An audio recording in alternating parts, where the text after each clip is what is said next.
안녕하세요. 저는 올해 73, 경기도에 살고 있는 평범한 노인 김영수라고 합니다. 평생 회사 다니며 가족 먹여 살리는 것만이 제 역할이라 생각하고 살았고, 특별한 이야깃거리 하나 없는 사람이었습니다. 그런데 요즘 들어 제 삶을 돌아보니 인생에도 정말 9회 말이라는 순간이 있다는 걸 느끼게 되어 이렇게 사연을 보냅니다. 저는 5년 전 평생을 함께 산 아내를 먼저 떠나보냈습니다. 젊을 때는 하루하루 먹고 살기 바빠 서로에게 따뜻한 말 한마디 건네는 것도 인색하게 살았습니다. 출근하면 늦게 들어오고 주말에는 피곤하다는 핑계로 잠만 잤죠. 아내가 차려준 밥을 당연하게 먹으면서도 수고했다는 말 한 번 제대로 못했습니다. 그러다 어느 날 갑작스러운 병으로 아내가 먼저 세상을 떠났습니다. 병원 침대에 누워있던 마지막 날 아내가 제 손을 잡고 혼자 밥 잘 챙겨 먹으라고 했던 말이 아직도 귓가에 남아 있습니다. 그때 저는 대수롭지 않게 고개만 끄덕였는데 그 말이 그렇게 큰 의미일 줄 몰랐습니다. 장례를 치르고 집에 돌아왔을 때 그 집이 그렇게 넓고 차갑게 느껴질 줄은 몰랐습니다. 냉장고를 열어도 반찬은 그대로 있었고 식탁에는 아내가 쓰던 컵이 그대로 놓여 있었습니다. 습관처럼 아내 이름을 부르다가 아무 대답이 없다는 걸 깨닫고 멍하니 서 있던 기억도 아직 생생합니다. 그 이후 제 생활은 무너졌습니다. 밥 먹는 것도 귀찮아 라면이나 대충 끼니를 때우고 하루 종일 TV만 켜놓고 시간을 보냈습니다. 사람 소리라도 들리지 않으면 집이 너무 조용해서 견딜 수 없었기 때문입니다. 자식들은 각자 가정을 꾸리고 살기 바빴습니다. 가끔 전화가 오긴 했지만 부모 외로움까지 채워줄 수는 없다는 걸 저도 알았습니다. 그래서 더 아무 말도 하지 않았습니다. 괜히 짐이 될까 봐서요. 아버지가 외롭다고 말하면 아이들 마음만 무거워질 것 같았습니다. 어느 날 오래 알고 지내던 친구가 전화를 했습니다. 동네 복지관에서 실버 체조 수업이 있는데 같이 나가 보자는 겁니다. 솔직히 처음엔 거절했습니다. 노인들 모여서 운동하는 게 뭐 대단하겠나 싶었고 괜히 더 우울해질 것 같았습니다. 하지만 하루 종일 집에만 있는 것도 답이 아니라는 생각에 결국 따라 나섰습니다. 처음 복지관 문을 열고 들어갔을 때 웃고 떠드는 사람들 모습이 낯설었습니다. 나는 저렇게 웃어본 게 언제였나 싶더군요.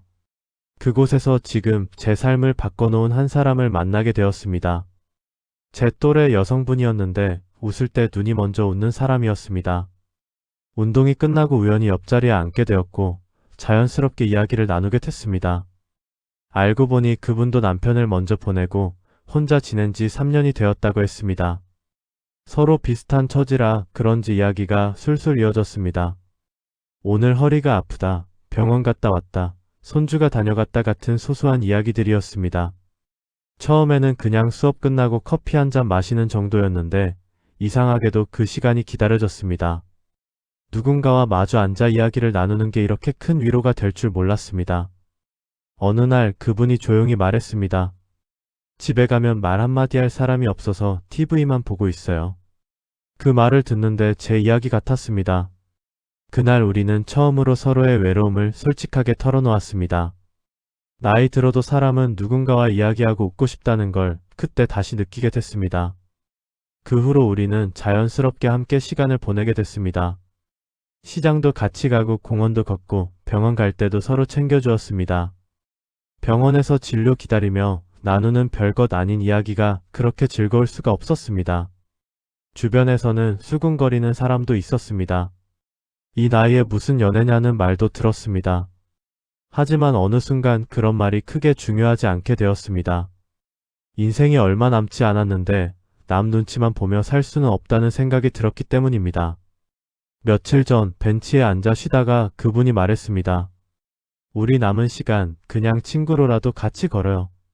그 말을 듣는 순간 괜히 눈물이 나더군요. 젊을 때는 몰랐습니다. 같이 밥 먹고 이야기하고 아프면 걱정해주는 사람이 얼마나 소중한지요. 요즘 제 생활은 많이 달라졌습니다. 아침에 눈을 뜨면 갈 곳이 있고 기다리는 사람이 있습니다. 밥도 제대로 챙겨 먹고 걷기 운동도 하며 웃는 날이 늘었습니다. 혼자 있을 때보다 몸도 마음도 훨씬 가벼워졌습니다. 가끔 아내 생각이 나기도 합니다. 그럴 때면 마음속으로 말합니다. 여보, 나 이제 좀 웃으며 살게.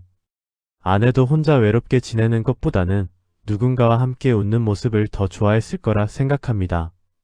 사람들은 노년이라고 하지만 저는 이제야 다시 청춘을 시작하는 기분입니다. 인생이 야구라면 저는 지금 9회 말에 서 있는 셈입니다. 경기는 거의 끝났지만 마지막까지 최선을 다해 뛰어보고 싶습니다. 점수가 어떻든 끝까지 즐기고 싶습니다. 혹시 지금 외롭고 삶이 끝난 것 같다고 느끼는 분들이 있다면 말씀드리고 싶습니다. 아직 경기는 끝나지 않았습니다. 우리의 인생에도 연장전이 있을 수 있습니다. 새로운 사람을 만나고 새로운 하루를 시작할 수 있습니다. 오늘도 저는 체조 수업 갈 준비를 하며 운동화를 현관에 꺼내 놓았습니다. 누군가 기다리고 있으니까요.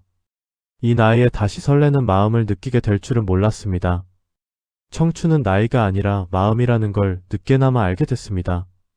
남은 시간 동안 후회 없이 웃으며 살고 싶습니다. 그리고 오늘도 저는 마음속으로 다짐합니다. 아직 내 인생 경기는 끝나지 않았다. 읽어주셔서 감사합니다. 그리고 이 사연이 조금이라도 마음의 위로가 되셨다면 구독과 좋아요로 청춘 연장전을 응원해주시면 큰 힘이 됩니다. 여러분의 따뜻한 관심이 또 다른 이야기로 이어집니다. 감사합니다.